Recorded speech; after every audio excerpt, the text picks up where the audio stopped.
SIT ವಿಚಾರ ಹೇಳಿ sir. ನೋಡಿ, ಈಗ ತನಿಖೆಗೆ ವಹಿಸಿದ್ದಾರೆ, ಅಲ್ಲಿ ಏನಲ್ಲಿ ಸಾಬೀತಾಗಬೇಕು ಸಾಬೀತಾಗುತ್ತೆ.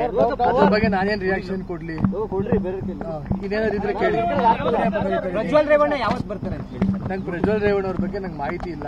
ಇಲ್ಲಿ ನಾನೇನ್ ಕಾರ್ಯಕ್ರಮ ಅಟೆಂಡ್ ಮಾಡಬೇಕು, ನಾನು ಇದೇ ಜಿಲ್ಲೆಯಲ್ಲಿ ನಾನು ನೋಡಬೇಕು, ನನ್ನ ಕೆಲಸಗಳು ನಾನು ಮಾಡ್ತಾ ಇದ್ದೀನಿ ಅಷ್ಟೇ. ರೇವಣ್ಣ ಸಾಹೇಬ್ರ ಮೇಲೆ 1000 ಮಾಡ್ಲಿ, ಈಗ ಏನ್ ಸಾಬೀತಾಗಬೇಕೋ ಅದು ಸಾಬೀತಾಗುತ್ತೆ. ಆಮೇಲೆ ನಮ್ಮ ಜಿಲ್ಲೆ ಜನಕ್ಕೆ ಗೊತ್ತು, ಇಲ್ಲಿ ನಮ್ಮ ತಾಲೂಕು ಜನಕ್ಕೆ ಗೊತ್ತು ರೇವಣ್ಣ ಸಾಹೇಬ್ರು ಏನು ಅಂತ. ಆ ರೀತಿಯಾದ ಈ ವಿಷಯಕ್ಕೆ ನಾನು ನಿಜವಾಗ್ಲೂ ಪ್ರತಿಕ್ರಿಯೆ ಕೊಡೋಕೆ ಇಷ್ಟಪಡ್ತೀನಿ. ನೋಡಿ, ರಾಜಕೀಯ ದುರುದ್ದೇಶದಿಂದ ಯಾರು ಏನ್ ಬೇಕಾದ್ರೂ ಮಾಡ್ತಾರೆ. ಈಗ ಹಾಸನ ಜಿಲ್ಲೆ ರಾಜಕಾರಣ ತಗೊಂಡ್ರೆ ರೇವಣ್ಣ ಸಾಹೇಬರಿಗೆ ಯಾವುದೇ ರೀತಿಯಾದ ಪ್ರತಿರೋಧದಲ್ಲಿ ಪ್ರತಿಸ್ಪರ್ಧಿಯಾಗಿ ಯಾರು ಇಲ್ಲ. ಇಲ್ಲಿ ಅವ್ರ ತರ ರಾಜಕಾರಣ ಮಾಡ್ಕೊಂಡು ಬಂದಿರ್ತ ವ್ಯಕ್ತಿ ಇಲ್ಲ ಈ ಜಿಲ್ಲೆಯಲ್ಲಿ.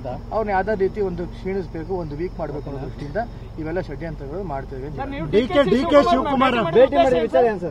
ಕೆ ಶಿವಕುಮಾರ್ ಅನ್ನು ಭೇಟಿ ಮಾಡಿದ್ದು ಜನವರಿ ತಿಂಗಳಲ್ಲಿ ಗ್ರಾಂಟ್ಸ್ಗಳು ಮತ್ತೆ ಕೆಲವು LOC ವಿಷಯವಾಗಿ ಹೋಗಿ ಭೇಟಿ ಮಾಡಿದ್ದು. ಈಗ ನಮ್ಮ ಕ್ಷೇತ್ರ, ನಮ್ಮ ಜಿಲ್ಲೆ ಒಬ್ಬ ಪ್ರತಿನಿಧಿ ನಾನು, ಅದನ್ನ ಅವಾಗಲೇ ನೀವೆಲ್ಲ ಮೀಡಿಯಾದಲ್ಲಿ ಮಾಧ್ಯಮಗಳಲ್ಲಿ ನೀವು ಪ್ರತಿಯೊಬ್ಬರು ಕೂಡ ನೀವೇ ಚಿತ್ರೀಕರಿಸಿದ್ರಿ. ಹೌದು, ಡಿ ಕೆ ಶಿವಕುಮಾರ್ ಹೋಗಿ ಭೇಟಿ ಮಾಡಿದ್ದು ಸೂರಜ್ ರೇವಣ್ಣ ಅವರು ಅಂತ. ಹೌದು, ಭೇಟಿ ಮಾಡಿದ್ದು ನಿಜ. ಯಾವಾಗ ಭೇಟಿ ಮಾಡಿದ್ದು?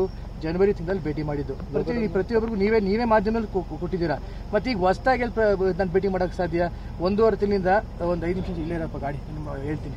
1.5 ತಿಂಗಳಿಂದ ನಾನು ಇಲ್ಲೇ ಎಲೆಕ್ಷನ್ ಇದರಲ್ಲಿ ಇಲ್ಲೇ ಬಿಸಿ ಇದ್ದೀನಿ. ನಾನು ಬೆಂಗಳೂರಿಗೂ ಕೂಡ ಒಂದಿನ ಅವತ್ತು ಹೋಗಿಲ್ಲ. ಆಯ್ತು, ಬೆಂಗಳೂರು ಇವತ್ತವರೆಗೂ ಕೂಡ ಹೋಗಿಲ್ಲ. 1.5 ತಿಂಗಳಾಯ್ತು, ಇವತ್ತವರೆಗೂ ಬೆಂಗಳೂರು ಕೂಡ ಹೋಗಿಲ್ಲ.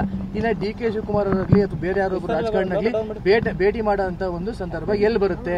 ಹಿಂದೆ ಈಗ ನಮ್ಮ ಕ್ಷೇತ್ರದ, ನಮ್ಮ ಜಿಲ್ಲೆಯ ಒಂದು ಅಭಿವೃದ್ಧಿ ಕೆಲಸ ಕಾರ್ಯಗಳ ದೃಷ್ಟಿಯಿಂದ ಹೌದು ಭೇಟಿ ಮಾಡಿದ್ವಿ, ಸೌಹಾರ್ದ ಭೇಟಿ ಇತ್ತು, ಭೇಟಿ ಮಾಡಿ ಬಂದ್ವಿ. ಒಂದು ಎರಡನೇದು, ಈಗ ಅವಾಗಲೂ ಕೂಡ ಸೃಷ್ಟಿ ಮಾಡಿದ್ರಿ, ಏನು ರೇವಣ್ಣ ಅವ್ರ ಕುಟುಂಬ ಕಾಂಗ್ರೆಸ್ಗೆ ಹೋಗಿ ಸಿದ್ಧತೆ ಮಾಡ್ಕೊತಾರೆ ಅದು ಅಂತೆಲ್ಲ ಮಾಡಿ.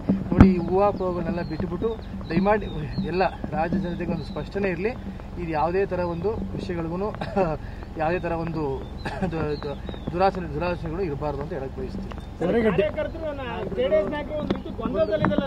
ಯಾವ ಕಾರ್ಯಕರ್ತರು ಕೂಡ ಯಾರು ಗೊಂದಲಿಲ್ಲ. ನಿನ್ನೆ ಕೂಡ ನಾವೆಲ್ಲ ಸಭೆಗಳು ಮಾಡ್ಕೊಂಡಿದೀವಿ. ಚುನಾವಣೆ ಯಾವ ರೀತಿ ಆಗಿದೆ, ಚುನಾವಣೆ ಎಲ್ಲೆಲ್ಲಿ ಯಾವ ನಮ್ಮ ತಾಲೂಕಲ್ಲಾಗ್ಬೋದು, ಹೋಬಳಿ ಮಟ್ಟದಲ್ಲಾಗ್ಬೋದು, ಎಲ್ಲಾ ಕಾರ್ಯಕರ್ತರು ಕೂರ್ತು ನಾವು ಸಭೆ ಮಾಡ್ಕೊಂಡು ಯಾವ ರೀತಿ ಏನಾಗಿದೆ ಅಂತ ಎಲ್ಲ ಅವರವರ ಅಭಿಪ್ರಾಯಗಳನ್ನ ವ್ಯಕ್ತಪಡಿಸಿದ್ದಾರೆ. 100ಕ್ಕೆ 100 ಭಾಗ ಪ್ರಜ್ವಲ್ ರೇವಣ್ಣ ಅವರು ಗೆಲ್ತಾರೆ. ಬಹಳ ಚಾರ್ಜ್ ಮಾಡ್ತಾರೆ ಸರ್ ಈ ಸಬ್ಜೆಕ್ಟ್ ಅಲ್ಲಿ. ನೋಡಿ, ಯಾರು ಏನ್ ಬೇಕಾದ್ರೂ ಚಾರ್ಜ್ ಮಾಡ್ಕೊಳ್ಳಿ. SIT ಫಾರ್ಮೇಶನ್ ಆಗಿದೆ.